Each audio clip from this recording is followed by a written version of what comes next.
প্রিয় শিক্ষার্থী বন্ধুরা, আসসালামু আলাইকুম। আজকে আমরা আলোচনা করব অনার্স তৃতীয় বর্ষের উচ্চতর পারমাণবিক গঠন ও রাসায়নিক বন্ধন এর প্রথম অধ্যায়ের খুবই ইম্পর্টেন্ট একটা টপিক, যেটা প্রায়শই পরীক্ষায় এসে থাকে, ফলপ্রসূ নিউক্লিয়ার চার্জ বা ইফেক্টিভ নিউক্লিয়ার চার্জ।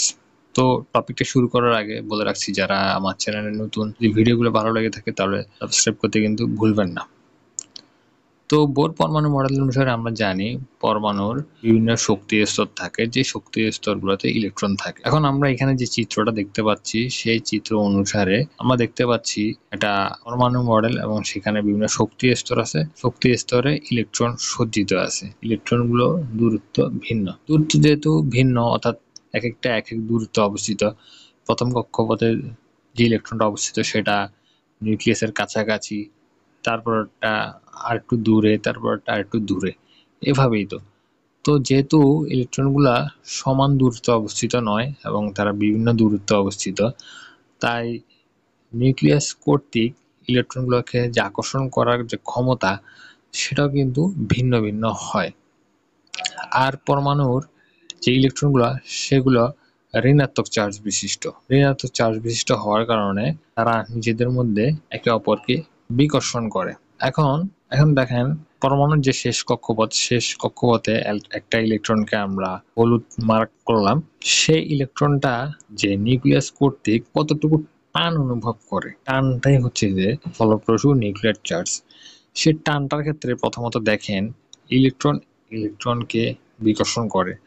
আর এখানে আরেকটা বিষয় আছে, শেল্ডিং ইফেক্ট। শেষ কক্ষপথের আগের কক্ষপথে যে ইলেকট্রনগুলো আছে, সেই ইলেকট্রনগুলো হলুদ চিহ্নিত ইলেকট্রনটাকে কি আচ্ছাদিত করে রাখছে। আরেকটা এক্সাম্পল যদি দিই আপনাদেরকে, একটা ক্লাসরুম, সেই ক্লাসরুমে প্রথম বেঞ্চ, দ্বিতীয় বেঞ্চ, তৃতীয় বেঞ্চ, এইভাবে শেষ বেঞ্চ।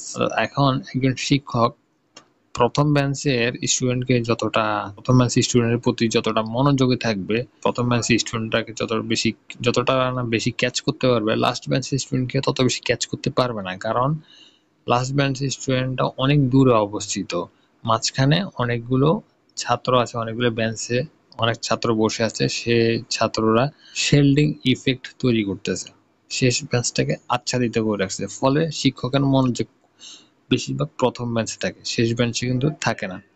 তো এইখানে যে নিউক্লিয়াস, সে শেষ কক্ষপথে যে ইলেকট্রনটা আছে তাকে তুলনামূলক কম আকর্ষণ করতে পারে প্রথম কক্ষপথের ইলেকট্রনের তুলনায়। অর্থাৎ একটা নিউক্লিয়াস, পরমাণুর নিউক্লিয়াস, সে প্রথম কক্ষপথের ইলেকট্রনকে যত বেশি শক্তিশালীভাবে আকর্ষণ করতে পারে, শেষ কক্ষপথের ইলেকট্রনটাকে সে ততটা শক্তিশালীভাবে আকর্ষণ করতে পারে না।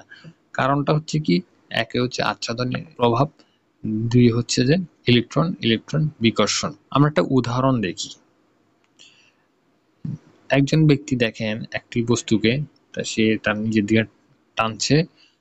আরেকজন ব্যক্তি দেখেন হলুদ কালারের, সে ওই বস্তুটাকে তার নিজের দিকে টানছে। নীল কালারের ব্যক্তি, সে তার টানের ক্ষমতাটা হচ্ছে 10 নিউটন, বলে সে নিজের দিকে টানছে। আর হলুদ কালারের ব্যক্তি, সে 7 নিউটন বলে তার নিজের দিকে টানছে। এখন কথা হচ্ছে যে বস্তুটা কতটুকু টান অনুভব করলে সে হলুদ কালারের ব্যক্তির দিকে যাবে নাকি নীল কালারের ব্যক্তির দিকে যাবে।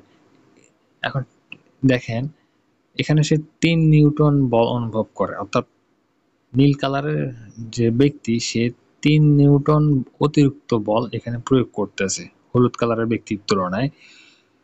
তো এখানে যদি আমরা কনক্লুশন করি, যে এই ইমেজটাকে যদি কনক্লুশন করি, দেখেন এই বস্তুটাকে যদি আমরা ইলেকট্রন হিসাবে কল্পনা করি, তাহলে দেখেন এই বস্তুটা নীল কালারের ব্যক্তির কাছ থেকে 3 নিউটন বল,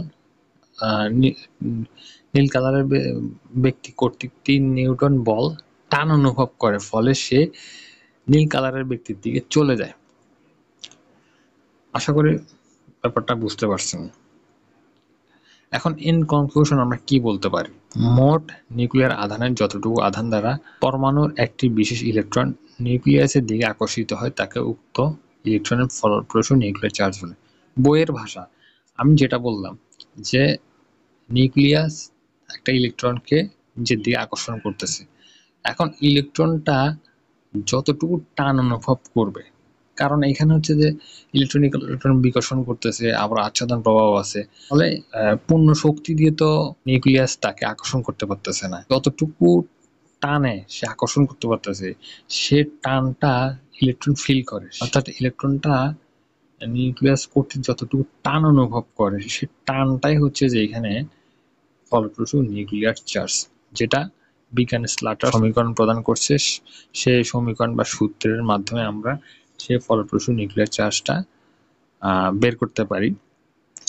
যদি স্ল্যাটার্স রুল নিয়ে আরো বেশি জানতে চান তবে কমেন্ট বক্সে সেটা লিখতে হবে। তো এখানে দেখেন জেড হচ্ছে নিউক্লিয়াসের প্রকৃত চার্জ, সিগমা হচ্ছে ইলেকট্রনের আবৃত ধ্রুবক। দেখেন এখানে দুইটা পয়েন্ট আছে, কোনো ইলেকট্রনের ফলপ্রসূ নিউক্লিয়ার চার্জ এর মান যত বেশি হবে, সেই ইলেকট্রনটি পরমাণুর নিউক্লিয়াসের সাথে তত শক্তভাবে যুক্ত থাকবে, শক্তভাবে বন্ধনে যুক্ত থাকবে, ইলেকট্রনকে অপসারণ করা তত শক্ত হবে। কারণটা হচ্ছে কি, যেটা বললাম, ইলেকট্রনটা নিউক্লিয়াস কর্তৃক যে টানটা অনুভব করতেছে, যদি বেশি টান অনুভব করে তাহলে সে শক্তভাবে বন্ধনে আবদ্ধ থাকবে এবং এটাকে কিন্তু অপসারণ করা একটু কঠিন হবে।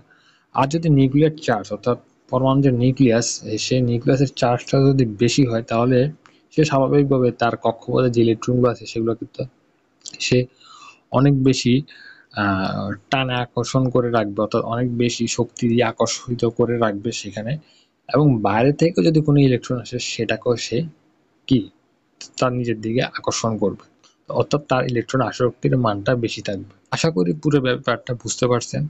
So that's for all today. দেখা হচ্ছে পরবর্তী ভিডিওতে। Stay tune with us, don't forget to subscribe. আসসালামু আলাইকুম ওয়া রাহমাতুল্লাহি ওয়া বারাকাতুহু।